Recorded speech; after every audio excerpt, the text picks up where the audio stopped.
નમસ્કાર વિદ્યાર્થી મિત્રો, આજના વિડીયોની અંદર આપણે ધોરણ 7 વિષય વિજ્ઞાનની ત્રિમાસિક કસોટીની પ્રશ્ન બેંકનું સાચું સોલ્યુશન કરવાના છીએ। વિડીયોની અંદર તમને જણાવીશું કે મિત્રો કયા વૈજ્ઞાનિક કારણો પૂછાશે, કેવા ખરા ખોટા આવશે તથા કેવા પ્રકારની ખાલી જગ્યાઓ પૂછાશે અને કયા કયા એવા પ્રશ્નો છે જે તમારે 1 ગુણમાં અથવા મોટા એટલે કે 4 ગુણમાં પ્રશ્નો આવી શકે છે। તો પેપર સ્ટાઇલ મિત્રો આ પ્રમાણે જશે, તો ખાસ વિડીયોને અંત સુધી જરૂરથી જોજો, બીજા મિત્રોને શેર કરજો અને આવા ઉપયોગી વિડીયો માટે આપણી ચેનલને સબસ્ક્રાઇબ કરી દેજો। મિત્રો પહેલાં આપણે વિકલ્પો આપેલા છે, જેમાં પહેલો છે જો રુધિરમાં રહેલા કયા કોષો રોગો સામે લડત આપે છે, તેમાં જવાબ બી આવશે, શ્વેતકણ। બીજું છે વનસ્પતિમાં પાણી અને ખનિજ ક્ષારોનું વહન કોના દ્વારા થાય છે, તેમાં જવાબ આવશે બી, જલવાહક પેશી। ત્રીજું છે ઝડપનો મૂળભૂત એકમ કયો છે, તો એમાં જવાબ સી આવશે, મીટર પ્રતિ સેકન્ડ। ચોથું વિદ્યુત પ્રવાહની ઉષ્મીય અસર પર કાર્ય કરતું સાધન કયું છે, તેમાં બી જવાબ આવશે, ઇલેક્ટ્રિક સ્ત્રી। પાંચમું પાનફુટીમાં પ્રજનન કયા અંગ દ્વારા થાય છે, તેમાં સી જવાબ આવશે, પર્ણ।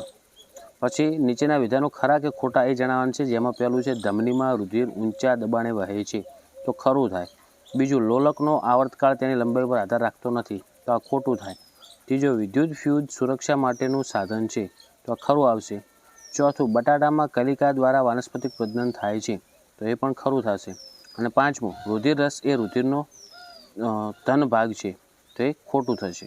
ઓકે, પછી આપણે ખાલી જગ્યાઓ પૂરવાની છે, જે પહેલથી નોટ કરેલ છે, જેમાં પહેલું છે જો હૃદયના ધબકારા માપવા માટે ખાલી જગ્યા સાધન વપરાય તો કે સ્ટેથોસ્કોપ।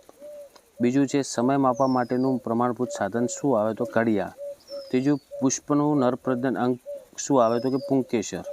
ચોથું જ્યારે તારમાંથી વિદ્યુત પ્રવાહ પસાર થાય છે ત્યારે તે ખાલી જગ્યા તરીકે વર્તે, તો કે ચુંબક તરીકે। અને પાંચમું અંતર સમયના આલેખમાં રેખા જો ખાલી જગ્યા હોય તો પદાર્થ અચળ ઝડપે ગતિ કરે છે, તો રેખા કેવી હોય, સીધી હોય તો।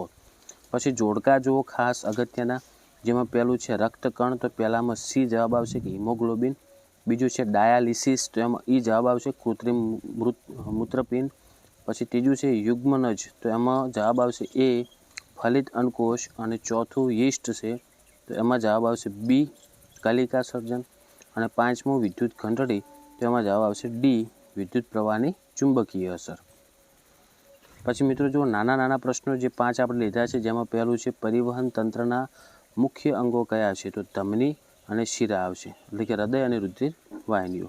બીજું છે ઝડપ એટલે શું અને એનું સૂત્ર, તો પદાર્થથી એકમ સમયમાં કાપેલા અંતરને ઝડપ કહેવાય, અને ઝડપનું સૂત્ર શું થાય કે કાપેલું અંતર ભાગ્યા તે માટે લાગતો સમય।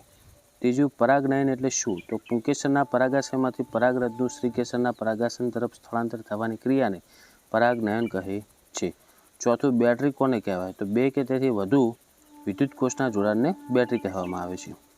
પાંચમું ઉત્સર્જન એટલે શું, તો જવાબ આવશે કોષો દ્વારા જે નકામા પદાર્થો ઉત્પન્ન થાય છે તેને શરીરમાંથી નિકાલ કરવાની પ્રક્રિયા છે, એને શું કહેવાય, ઉત્સર્જન કહે છે।